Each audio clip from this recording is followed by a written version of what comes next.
이런 이야기가 있습니다. 담장 아래 꽃밭에 그 해바라기들이 살고 있었는데 그 햇빛을 받으면서 다 이렇게 뻗어가고 있었습니다. 서로 누구의 키가 더 크게 자랄 것인지 그들은 서로 경쟁하면서 웃어가면서 그런 꽃밭이 있었습니다. 이렇게 재밌게 이렇게 해바라기들이 자라가고 있는데 갑자기 이제 나팔꽃이 나타났습니다. 이 나팔꽃이 먼저 작은 해바라기에 부탁을 합니다. 작은 해바라기님, 저는 혼자서는 설 수 없는 존재랍니다. 누군가를 의지하고 자라야 꽃을 피울 수 있습니다. 해바라기님께서 저가 기댈 꽃이 되어주신다면 저는 가장 아름다운 꽃으로 당신에게 보여드리겠습니다. 이 말을 들은 작은 해바라기는 신경질이 났습니다. 나도 큰 해바라기를 보면서 이 모델을 삼아서 빨리 자라야 되는데 날파꽃이 자기에게 기대면서 자라가려고 하니까 얼마나 화가 나겠습니까? 너처럼 거추장스러운 존재는 딱 질색이야. 나는 누군가가 내 몸에 와닿는 것조차 싫어. 그런데 나를 칭칭 갖고 올라가서 꽁꽁 묶을 것 같지 않느냐고.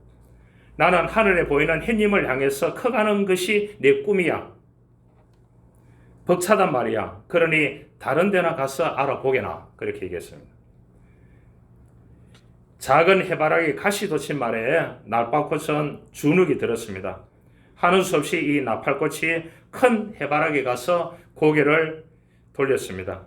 숙이면서 미안한 마음을 가지고 큰 해바라기님, 내가 좀 크려고 하는데 좀 도와주십시오. 기댈 곳이 필요합니다.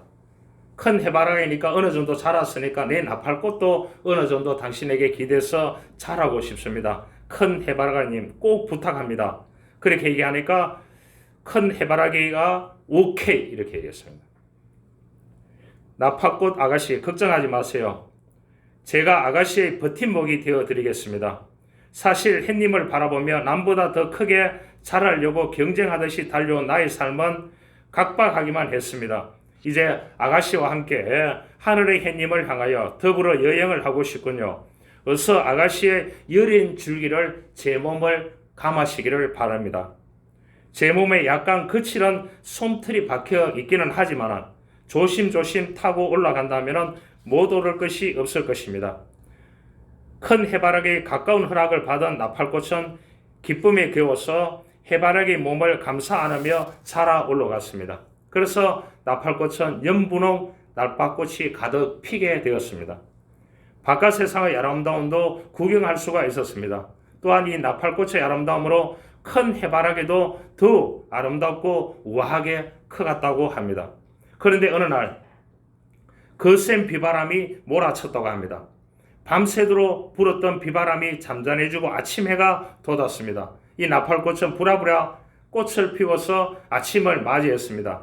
그런데 나팔꽃은 작은 해바라기 모습을 보고 충격을 받게 됩니다. 왜냐하면 이 작은 해바라기가 목이 꺾여 있었는 겁니다. 지난밤의 비바람을 견디지 못하고 목이 부러진 것이었습니다. 그러나 더 많은 바람을 맞은 큰 해바라기는 든든하게 서 있었습니다. 왜냐? 나팔꽃이 희감아 주었기 때문에 서 있었다고 하는 사실입니다. 여러분, 우리가 이 내용을 보면서 오늘 본문을 보면서 어찌 선하고 아름다운 모습이 아니겠습니까? 형제가 연합하여 동감이 어찌 그리 선하고 아름다운고. 예수님께서 전도하러 보낼 때도 2사람 이상씩 보냈습니다. 우리의 시대가 점점 발전하면 발전할수록 혼자 개발하는 시대는 지나갔습니다. 모든 분야에 팀을 이루어서 일을 하고 개발을 하게 되는 시대가 되어졌습니다. 그래서 가정도 이루고 그래서 모든 것은 연합하여서 하는 시대가 되어졌습니다. 이것이 굉장히 성서적이라는 것입니다. 혼자 하는 것보다 2사람이 하는 것이 낫고 2사람 하는 것보다 3사람, 3사람보다 4사람이 협력해서 선을 이루는 것이 정말로 아름답다고 성경은 우리들에게 말씀해주고 있는 것입니다. 논문을 쓰는 선생님들 보니까 야바사바 혼자서 집 앞에 틀에 박혀가지고 하는 사람은 제가 어제 충격을 받았습니다. 하나도 배우지 않았어요. 이해가시죠? 그래서 저한테 어제 혼이 났습니다. 그 선생님, 고등학교 선생님. 인생은 혼자 사는 것이 아닙니다. 여러분, 교회에 나오는 사람들이 왜 관계성이 좋고 자기 일하는데 다른 사람들하고 협력해서 잘하는지 아십니까? 어릴 때부터 예수 믿으면서 연합하고 협력하고 동거하고 그렇게 살아가는 것이 몸에 배어있기 때문입니다. 배어있기 때문에. 여러분, 어떤 일이 있더라도 이 명사로 내가 딱 쥐고 혼자 하지 마시길 바랍니다. 전화해서 물어보기도 하고 여쭤 검색해 보기도 하고 이렇게 해서 서로 협력하는, 한국 문화는 협력하는 문화입니다. 그래서 무슨 문화라고요? 품앗이 문화라는 것이 이 한국에서 생겨났는 것입니다. 여러분, 요즘은 위대한 책을 혼자 내는 사람이 없습니다. 다 어떻게 하느냐? 공동 저자로 해서 공동 개발해서 이렇게 해가지고 엄청나게 역할을 하게 되는 것을 볼 수가 있습니다. 여러분, 남편 혼자 삽니까? 여러분, 아내 혼자 삽니까?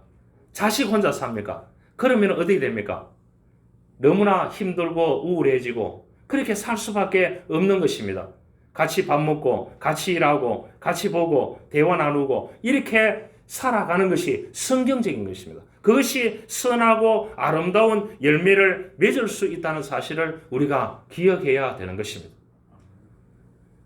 오늘 시편은 다윗이 성전에 올라가는 노래로 불렀던 이 시편입니다. 오늘 이 내용이요. 그래서 그 당시에 다윗이 왕이 되기 전후에 엄청난 국가적인 분열과 국가적인 반목과 서로 고소고발하는 이러한 시대적인 상황 속에서 있었습니다. 그런데 이 본문이 다윗이 이렇게 노래했습니다. 보라, 형제가 연합하여 동감이 어찌 그리 선하고 아름다운고, 머리에 있는 보배로운 기름이 수염곧 아론의 수염에 흘러서 그의 옷깃까지 내린 같고, 헐몬의 이슬이 시온 산들에게 내린 각도다. 거기서 여호와께서 복을 명령하셨으니 그 복이 영원히 살아가는 생명이니라. 할렐루야. 아멘. 여러분, 그래서 이스라엘 전체가 하나가 되어서 하나님께 예루살렘 성전에 모여서 예배함을 통해서 그 시온의 복을 그 예배하는 자들에게 다 주신다는 것이 오늘 이 시편 133편의 노래인 것입니다. 여러분, 교회가 혼자 하는 것이 아니잖아요. 혼자 예배드리는 것이 아니잖아요. 협력하여 그렇게 하는 것입니다. 그래서 시편 기자는 그렇게 얘기합니다. 어찌 그리 얼마나 선하고 아름다운 거. 여러분, 이렇게 살아야 됩니다. 이렇게 살기 위해서 우리가 노력해야 되는 것입니다. 할렐루야. 여러분, 부부라고 노력하지 않으면 그건 부부 아닙니다.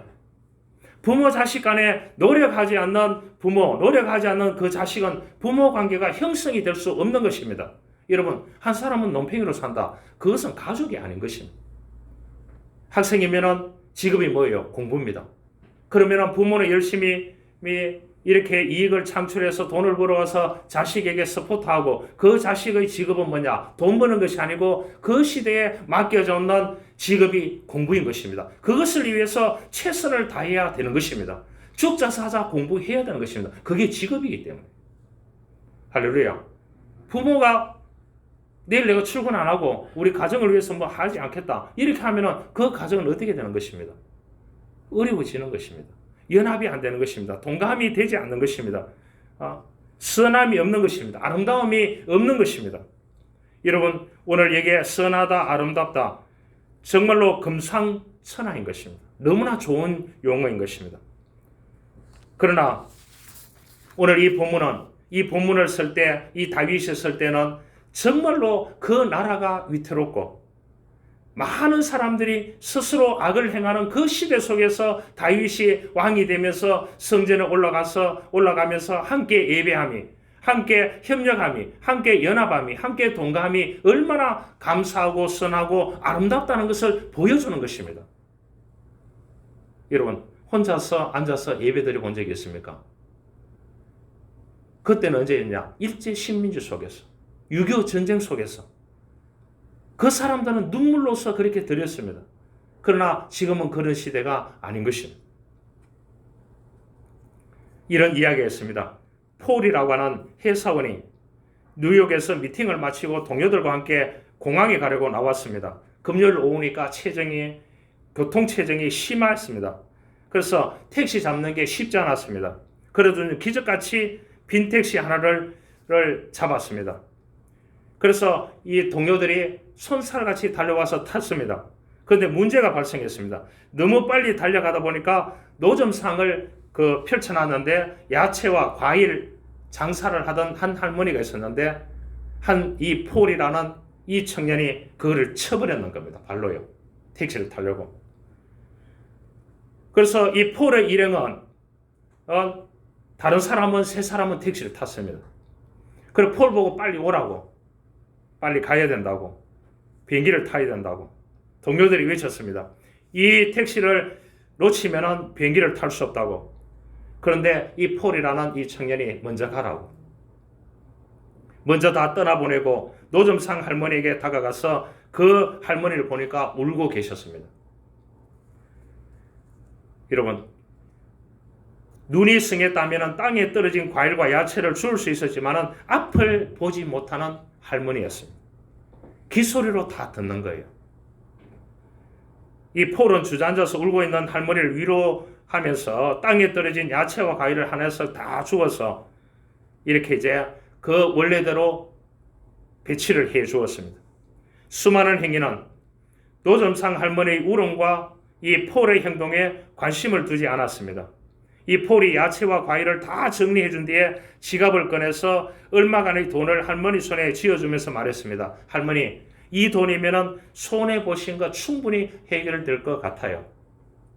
그랬더니 할머니가 이렇게 물었습니다. 혹시 예수님이신가요? 이 말을 듣고 당황한 이 폴이라는 청년이 얼른 말했습니다. 나는 예수가 아닙니다. 그렇게 하니까 할머니가 말했습니다. 노점 간판대가 쓰러지고 과일과 야채가 땅에 떨어질 때 제가 도움을 요청한 분은 예수님밖에 없었습니다. 예수님 도와주세요. 기도한 적밖에 없습니다. 그런데 당신이 와서 도와주셨으니까 당신은 예수님이 틀림이 없었습니다. 이 말을 이 할머니가 했대요. 우리가 자신에게 이 질문을 던져볼 필요가 있습니다. 누군가가 나를 예수님 같다고 착각하게 했을 때가 언제인가요? 가슴에 손을 얹고 자신에게 물어봐야 됩니다. 나는 정말로 작은 예수로 살아가고 있는가? 내 삶의 방향과 목적은 올바른가? 세상을 아름답게 만드는 것은 돈도 능력도 요령도 아닌 것입니다. 우리가 모두 작은 예수가 될 때만이 가능한 것입니다. 그럴 때에 우리가 선을 행하고 아름다운 모습으로 아름다운 결과물, 성과물을 낼 수 있는 것입니다. 그것은 뭐냐? 오늘 성경에 연합과 동거라고 딱 해놨습니다. 시온에서 예배 드리는 것. 이것을 통해서 영원한 복을 받게 된다고 하는 사실을 우리들에게 말씀해 주고 있는 것입니다. 여러분, 같이 일하고 있는 사람이 있습니까? 우리가 교회의 하나된 모습을 보여야 되는 것입니다. 왜냐? 형제가 연합하여 동거함이 어찌 그리 선하고 아름다운고 그렇게 말씀을 해 주고 있습니다. 어떤 스승이 제자에게 모자를 사러 가는데 같이 가자고 했습니다. 본래 부탁을 안 하는 스승인 것을 알았는데 제자는 의아하게 뒤를 따라갔습니다. 평소에 스승에게 하려던 이야기를 다 했습니다. 그러나 스승은 시장 구석구석을 돌면서 몇 시간째 어떤 모자를 살지 고민하는 것처럼 보였습니다. 왜냐? 이 스승은 돈보다 시간을 더 중요하게 여기는 스승이었습니다. 그런데 이 스승이 몇 시간째 모자 한 개 사기 위해서 여러 가게를 돌아다니는 거예요. 그래서 제자가 궁금했습니다. 그래서 스승에게 여쭈었습니다. 스승님, 백화점 가서 한 개 사면 되지. 평상시에 시간이 돈보다 생명이라고 그만큼 우겨대면서 왜 시간을 낭비하시느냐고 그렇게 따졌대요. 따지니까 스승이 대답했습니다. 나도 그것을 잘 안다고. 이런 곳에 이 시장에 모자를 팔아주어야 되지 않느냐고. 그래야 저 사람들이 먹고 살 거 아니냐고. 게다가 여기까지 걸어오면서 자네가 할 얘기를 다 하지 않았느냐고. 스승이 가게 앞에서 망설였던 것은 어떤 모자를 살 것인가 고민한 것이 아니고 어느 가게의 물건을 팔아줄까 내가 고민했는 것뿐일세요. 그렇게 얘기했다. 여러분, 그는 누구입니까? 일제시기에 조선민족 갱생의 도를 지어서 민족의 나아갈 방향을 제시해 주었던 유명한 국어학자였던 최연배 선생님이었습니다. 연합하여 동감이 어찌 그리 선하고 아름다운고. 너무나 우리에게 주목되는 말씀이고 좋은 말씀입니다. 이스라엘 성전을 중심으로 그네들이 연합해서 동거해서 하나된 공동체를 통해서 교제하고 영적인 교제를 하고 그들이 연합해서 예수 그리스도 안에서 예배하고 예수 그리스도를 바깥에서 전하는 그러한 삶을 살았던 초대교회 교인들이었고 또한 예루살렘 성전에 모이는 수많은 사람들이 그러한 삶을 살았던 사람들이었습니다. 수천 년이 지났지만 오늘 우리들에게 주는 이 말씀은 너무나 아름다운 말씀입니다. 지금도 연합하고 동거하고 그렇게 해서 선하고 아름다운 것을 창출해낼 수 있는 하나의 기회가 우리 인생에게 주어져 있습니다. 왜 우리를 이 시대에 태어나게 하고 왜 우리가 김씨가 되고 이씨가 되고 최씨가 되고 성씨가 되고 많은 이런 내가 선택한 것은 아무도 없습니다. 내가 왜 이러한 부모를 선택하고 내가 저 화려한 뉴욕이나 화려한 런던이나 이 프랑스나 이러한 곳에 태어나지 않고 저 어려운 르완다나 잠베비아나 아프리카에 태어나지 않고 왜 한국 땅 이 시대에 태어났는지 아는 사람은 아무도 없습니다. 이것을 아는 분은 창조주 하나님, 우리를 구원하신 예수 그리스도밖에 모르는 것입니다. 이 땅에 있다는 것은 우리가 누구와 살든지 또한 누구와 어떤 일을 하든지 교회 공동체 간에 서로 협력하고 연합하고 동거해서 선을 이루고 아름다움을 창출해낼 수 있는 우리에게는 사명이 있습니다. 의무가 있습니다. 특권이 아니고요. 어떻게 보면 이것도 특권이라고도 볼 수 있는 것입니다. 여러분, 혼자서는 어떤 아름다움도 선함도 없는 것입니다. 은혜를 받고 은사가 넘쳐도 혼자 있는 것은 바람직하지 않은 것입니다. 그 혼자가 일굴 수 있는 것은 아무것도 없는 것입니다. 그래서 예수님은 철두철미하게 제자들과 함께 복음 전하기 위해서 다녔고 니네들끼리 갈 때도 두 사람이 꼭 같이 가라고 이야기를 했습니다. 그것은 왜 그렇게 얘기했습니까? 연합하세요, 협력하여 선을 이루게 하시는 주님의 목적이 있었기 때문인 것입니다. 가르시아 장군에게 보내는 메시지라는 책이 있습니다. 여러분 15분 정도면 이 책을 다 읽을 수 있어요. 소책자입니다. 그런데 이 책이 15년 만에 4천만 부가 팔렸습니다. 4천만 부요. 그러면 한국 국민 5천만 정도 된다 하면 거의 한국 국민에게 다 팔렸다고 볼 수 있겠죠. 매년 270만 부씩 팔렸다는 것입니다. 내용은 아주 간단합니다. 스페인에 대한 쿠바의 독립전쟁이 미국과 스페인의 전쟁으로 발전하게 되는 상황에서 미국 정부가 쿠바 반군 지도자 이 가르시아 장군에게 긴급하게 전해야 될 메시지가 있었습니다. 그런데 이 사람이 밀림에 숨어버렸는 거예요. 소재 파악이 안 되는 것입니다. 그래서 쿠바의 어느 밀림 속에 있는 것이라는 추측만 있을 뿐이지 그가 어디에 있는지 어떤 상황에 있는지 이 책의 주인공이 나오게 됩니다. 노완중이라고요. 이분이 그 책임을 맡아서 무사하게 가르시아 장군에게 미국 정부에게 보내는 편지를 전달하게 됩니다. 그 때문에 쿠바라는 나라가 오늘날 살아있습니다. 이렇게 간단한 수업책자 내용이 많은 사람들에게 감동을 준 것은 왜 그렇습니까? 노완중의 충성심 때문이었습니다. 이 책에 보면 정당히 일하기, 명청한 부주의, 천박한 무관심, 열이 없는 작업 이런 것들이 거의 하나의 규칙이 되어 있는 것처럼 보일 정도입니다. 저자는 이러한 무성의한 사람들로 가득 찬 시대 속에서는 하나님의 사명을 큰 일을 일구어낼 수 없다 하면서 이 책을 소개했습니다. 소개하면서 노완중이를 얘기했습니다. 이 사람은 그 밀림에 어디 있는지 모르는데 자기가 이 메시지를 들고 찾아보겠다고 얘기했습니다. 그런데 이 사람이 맥켄리 대통령이 노완중이에게 가르시아 장군에게 보낼 편지를 써가 주었습니다. 로아는 그 편지를 받으면서 그가 어디 있습니까? 묻지 않고 제가 이 어려운 일을 해내겠습니다. 여러분, 인간적인 눈으로 볼 때 어디에 있는지 알 길이 없는 사람에게 편지를 전달해야 한다는 것은 불가능합니다. 사명 앞에서 묵묵하게 그 일을 완수하는 그의 중심적인 자세에 대해서 말하고 싶은 것이 이 책인 것입니다. 주어진 임무에 대해서 충성심은 일을 처리하는 유능함보다 훨씬 가치 있다. 이렇게 얘기했습니다. 가치 있다. 여러분, 우리가 사는데 태도가 굉장히 중요한 것입니다. 어떤 태도를 가지고 내가 일을 진행할 거냐. 저는 그렇게 늘 생각합니다. 여러분, 일이라는 것이 다 성공하는 것이 없는 것입니다. 어제 극동방송에 26번 제가 우리 위탁학교 법인에 대해서 우리 창원성교육 이상호 목사입니다 하면서 인터뷰를 26번에 어제 아침에 나갔습니다. 그래서 수많은 사람들에게 전화가 왔었습니다. 거기서 제가 한 말이 있습니다. 무슨 말인지 아시겠습니까? 저는 모험심을 좋아한다 했어요. 모험을 좋아하기 때문에 리스크가 너무나 많은 겁니다. 내가 선택한 것은 내가 책임진다 그랬어요. 여러분, 그것이 뭐겠습니까? 그 책임지는 데는 리스크가 엄청나게 많은 것입니다. 맞아요, 안 맞아요? 오늘날 사람들은 다 어떻게 합니까? 머리가 너무 잘 돌아가는 겁니다. 내 제자들 머리가 천재인 것입니다. 내 머리 꼭대기 있더라고요. 내 머리에 있는 거 다 빼먹고 자기 이용하고 박사학위 받고 교수 되고 다 이렇게 해서 자기 잘난 줄 다 알고 있어요. 지금 논문 쓰는 사람도 그런 사람들이 있습니다. 여러분, 본인의 리스크는 절대로 감당하지 않으려고 합니다.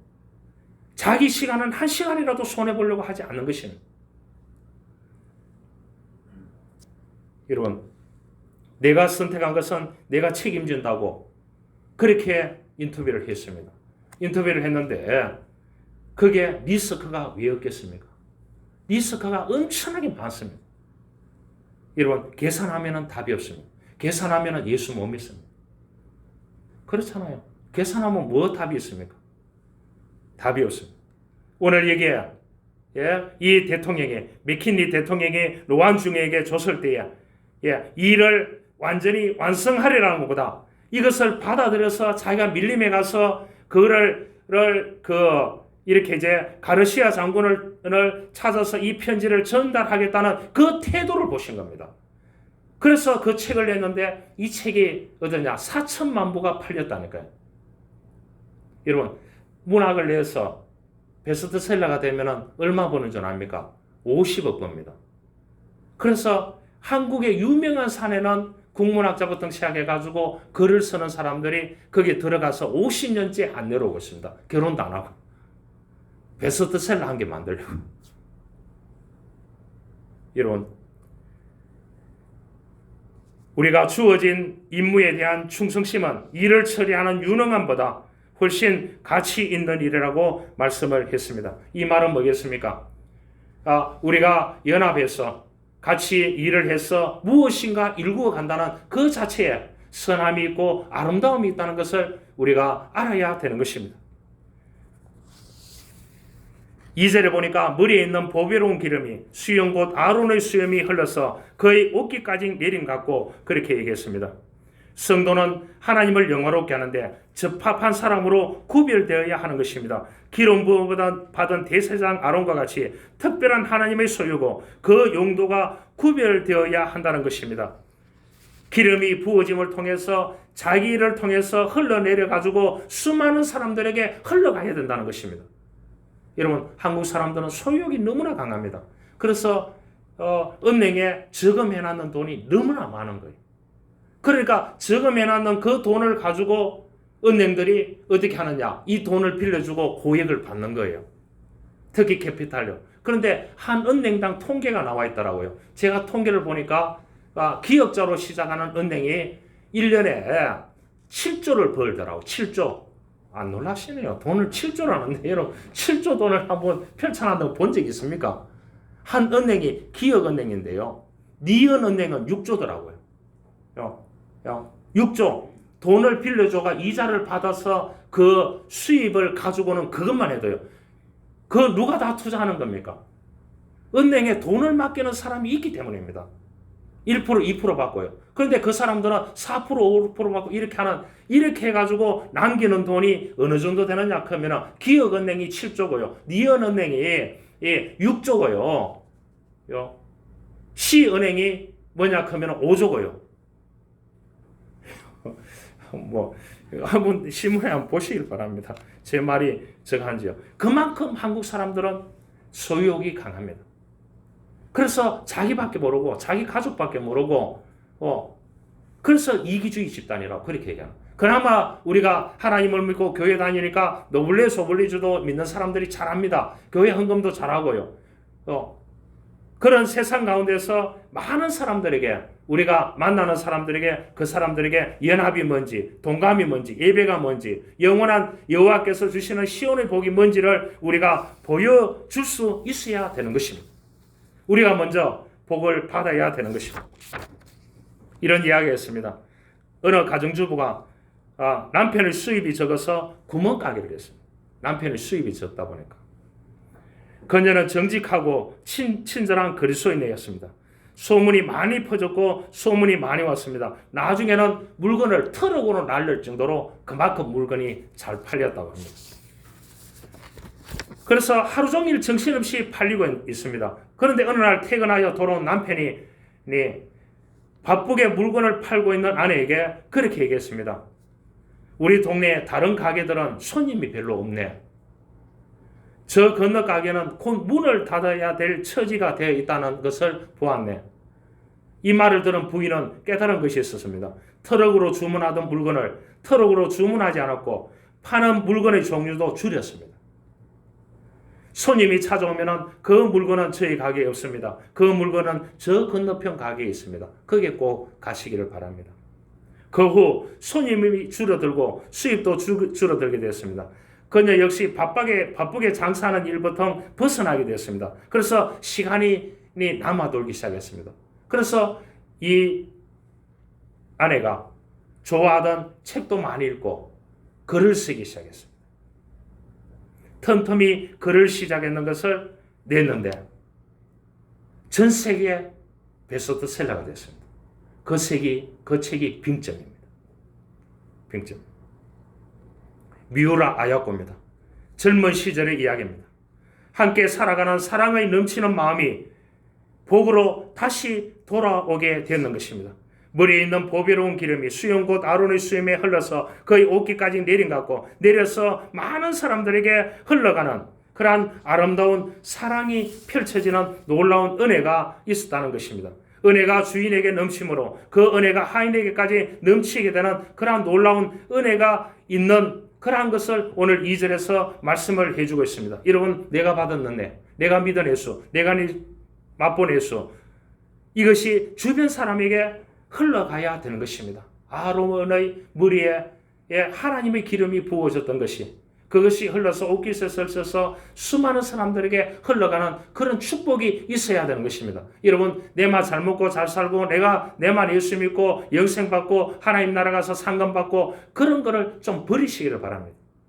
이제 주변을 돌아보시길 바랍니다. 내하고 연합해서 내하고 동거해서 내가 어떠한 하나님의 사명을 이 시대에서 이루어 갈 거냐, 생명의 향기를 날릴 거냐를 다시 한번 바라볼 수 있는 눈을 여시기를 바랍니다. 가슴을 여시기를 바랍니다.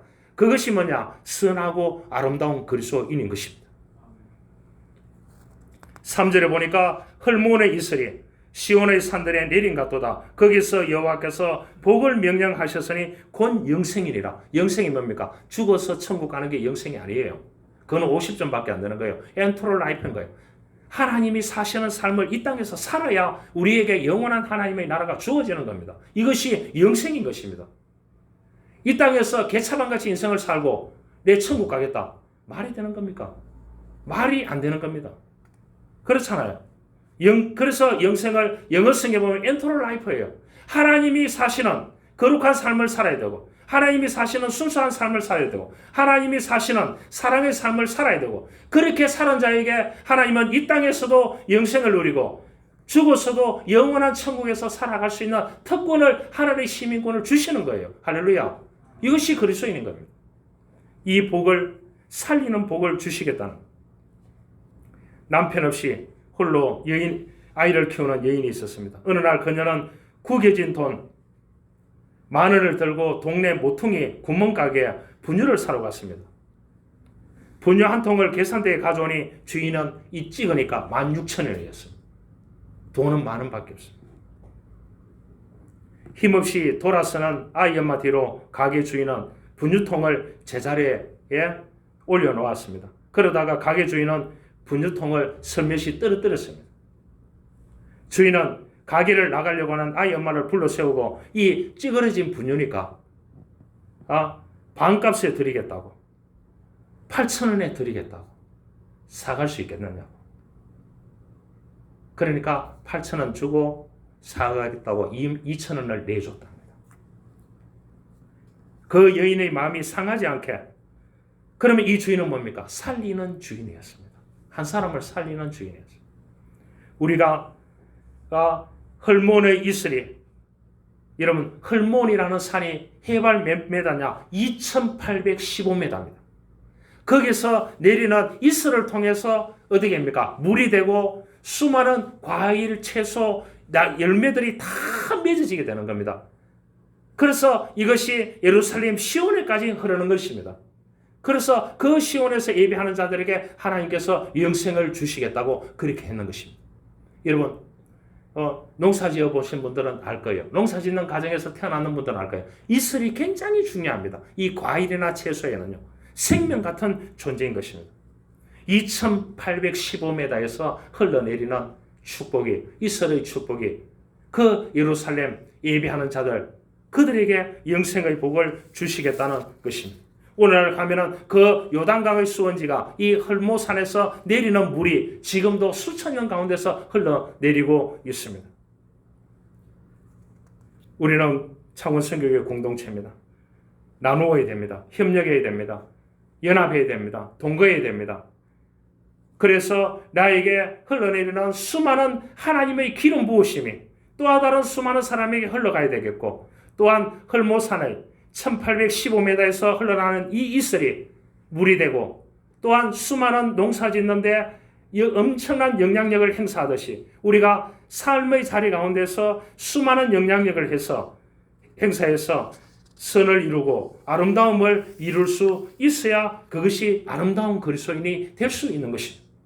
한 가지 이야기를 하고 말씀을 마치려고 합니다. 미국 뉴욕 퀸스에 명판사로 이름 날리던 판사가 있었습니다. 여러분 1930년도로 돌아가 보시기 바랍니다.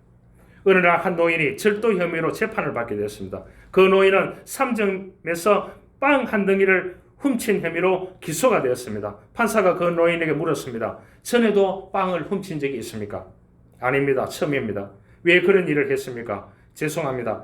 판사님, 저는 그동안 성실하게 살아왔습니다. 그런데 최근에 나이가 많아 직장을 잃은 후에 일자리를 얻지 못해서 사흘을 굶다가 너무 배가 고파서 저도 모르게 이런 일을 저지르고 말았습니다. 판사는 잠시 후 판결을 내렸습니다. 아무리 사정이 탁해도 남의 것을 훔치는 것은 절도 행위입니다. 법은 만민에게 평등합니다. 그래서 저는 이 노인에게, 당신에게 벌금형으로 $10를 선고하는 바입니다. 이 판사의 용서를 기대했던 법정은 술렁대기 시작했습니다. 그러자 판사가 말을 이어갔습니다. 그러나 이 노인의 절도 행위는 이 노인만의 일이 아닙니다. 이 도시에 사는 우리 모두의 책임이기도 합니다. 따라서 이 판결을 맡은 저 자신에게 $10의 벌금을 부과하겠습니다. 판사에게, 자기 자신에게 $10을 부과하겠다고 했습니다. 그리고 여기에 있는 우리 모두는 가능하다면 50세트씩 십시일반으로 이 벌금형에 동참해 주시기를 바랍니다. 판사의 판결에 이 일을 제기하는 사람은 아무도 없었습니다. 판사는 자기 앞에 놓인 모자에 $10를 넣은 다음에 그 모자를 방청 속으로 돌렸습니다. 그런데 나중에 보니까 $47 50센트가 노인의 손에 이렇게 이제 가게 되었습니다. 그래서 벌금 내고도 돈이 남았죠. 그것을 이 노인에게 주면서 집으로 돌려보냈습니다. 이제부터 힘을 내서 정직하게 용기 있게 사십시오. 용기 있게 사시길 바랍니다. 그렇게 이 노인에게 그런 말을 했다고 합니다. 이 명판사는 나중에 나과디아라는 뉴욕의 훌륭한 시장이 되었고 나중에 뉴욕 퀸스의 이름을 따서 라과디아라고는 공항도 생겨났습니다. 여러분 로마서 14장에 말합니다. 이로써 그리스도를 섬기는 자는 하나님을 기쁘시게 하며 사람에게도 칭찬을 받느니라. 그러므로 우리가 화평의 일과 서로 덕을 세우는 일을 힘쓰나니 그렇게 말을 했습니다. 우리의 삶은 오늘 선하고 아름다운 삶을 살아가야 됩니다. 그러기 위해서는 우리가 십자가를 져야 됩니다. 여러분 너무 산박하게 살려고 하지 마시길 바랍니다. 우리의 시대는 십자가 지는 그러한 요소들이 너무나 적습니다. 헌신하고 희생하고 복음을 위해서 내 생명을 내놓는 그런 한국 문화가 아닌 것입니다. 십자가 지려고 하는 사람이 아무도 없습니다. 그렇잖아요. 자기 의를 세우려고 하고 교만한 모습을 보이고 거칠한 모습을 보이는 이기주의 모습을 보이는 가벼운 모습을 보이는 이러한 시대 속에서 살아갑니다. 여러분 선하고 아름다운 모습으로 많은 사람들에게 선한 영향력을 주면서 살기를 원하십니까? 그러면 얻어먹을 욕 다 얻어먹으시기 바랍니다. 또한 여러분 삶 가운데 십자가를 지시기를 바랍니다. 그것을 통해서 우리가 내가 선택하고 내가 책임지고 하나님께 영광 돌리고 그렇게 함을 통해서 된다고 하면 어떠한 리스크도 감당하고 엎드려 기도하고 그 기도를 통해서 우리의 삶을 풀어갈 수 있는 저와 여러분들이 될 수 있기를 주님으로 축원합니다. 사랑이 많으신 하나님 아버지 감사합니다. 생명으로 살리는 삶이 되어서 선하고 아름다운 모습으로 회복되는 복된 성도들이 되기를 원합니다. 하나님께서 우리 모두에게 축복하여 주옵소서. 예수님의 이름으로 기도하옵나이다. 아멘.